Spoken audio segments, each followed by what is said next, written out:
All right, Homesteader family, welcome back to the journey. Welcome to this episode of Fireside Chat. I'm going to try to zoom in some so you guys can enjoy the fire more than anything else. Just need to, can't set the picture up until I'm live. So, anyhow, I hope everybody had a great Christmas. I hope everybody's getting ready to end the year on a halfway decent note. And hopefully start out the new year on a good note. So we've had some beautiful weather here, and I didn't have a fire yesterday, and with all the concrete floors in here, it ended up getting cold, so I started a fire. It is a little bit warm in here now, so I'll end up opening the door after the fireside chat just to cool the house down a little bit, because we were 64 today. But to our fireside chat, as the title says, what are you willing to sacrifice? Now, I've been thinking about doing this video for a little while, and I was going to do it a couple days ago and then decided to hold off a little bit. And then I was talking to a subscriber today that called me and was talking about they want to try to come out to Arkansas this year and bring a camper trailer and take a few weeks and have it on my homestead and go out and look for properties nearby here in Searcy County. And was talking about, how they're stuck in traffic driving, and I'm out here in beautiful Arkansas living my dream. And as we started talking about all that, I was saying about making this video. And the reason I wanted to make this video is because I've had several people reach out to me, whether on Facebook Messenger or email or what have you. And I've also had the comments here on YouTube talking about how wonderful my life is, how people are envious of my lifestyle, how people wish they'd live my lifestyle, people wish they could just quit their job and come do what I'm doing, and so on and so forth. And that's where the title comes in. What are you willing to sacrifice? Because people look at my life, people look at a lot of people's lives. Celebrities, sports stars, sports players, teachers, police, firemen, what have you. Everybody looks at everybody else's lives and they think, oh, I wish I could have that lifestyle. I wish I could have that giant boat. I wish I could have that $1 million. I wish I could have that island. And the thing is, those people don't see what it took to get to those places. People don't see the sacrifices that that person was willing to make. Just like me. All these people are talking about they wish they could live the life I'm living and live it the way I'm living it, but they don't see the sacrifices. That's like here at the restaurant where I'm living. It didn't have a wood stove in here. I had to put a wood stove in for heat. It has no operational kitchen.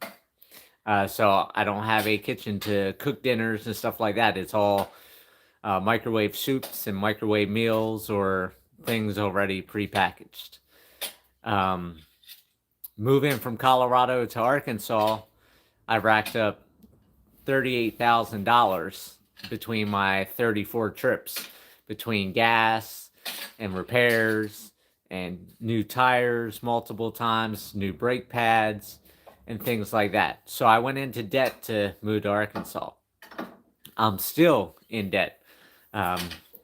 Like I've said before, earlier this year or last year, I think it was last year, I went ahead and I did a debt consolidation, and I did that for all my cards except 2, and I've been fighting trying to pay my cards down, along with inflation going up, my feed costs going up, my hay bill going up, animals costing more money, and then utilities, my water, my electric, my food bill, everything else. So for people to live my lifestyle or anybody else's lifestyle, you got to be willing to sacrifice. So I just wanted to bring that into the picture for everybody, because a lot of people do look at others and say, I wish I had that. I wish I could do that. And people don't completely realize what everybody goes through. Everybody has their own roller coaster ride, their ups, their downs. I've had some really rough times throughout my life, but I've had some really good times throughout my life. Right now, I'm kind of in the middle. I don't know if it's going up. I don't know if it's going down.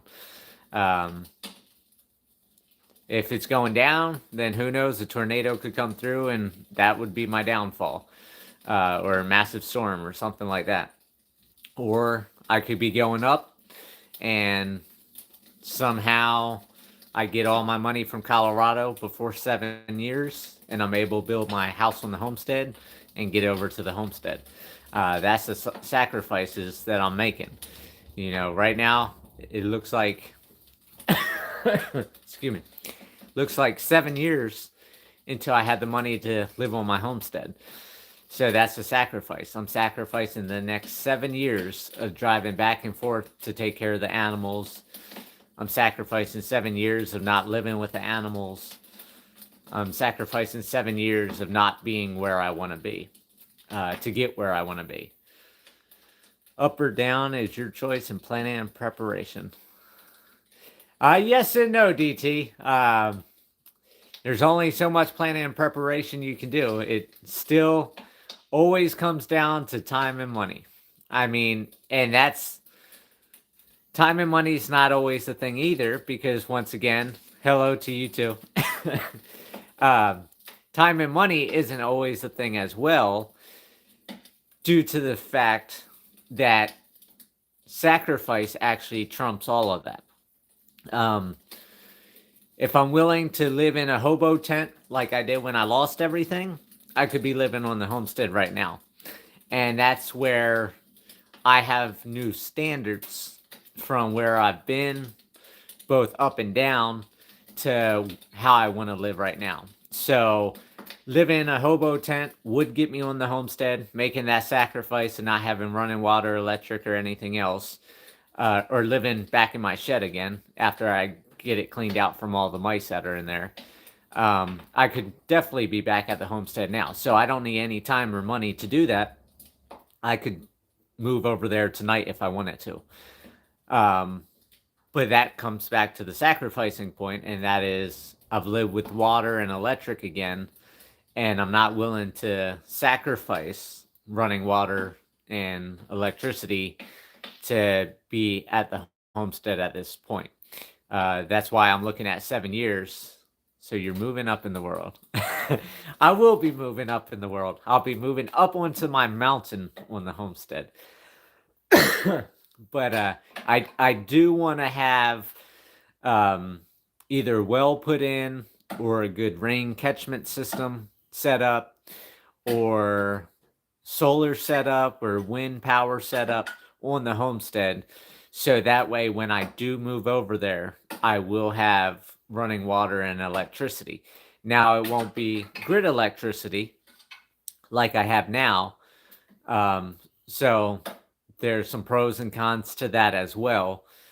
But that's where I am for me.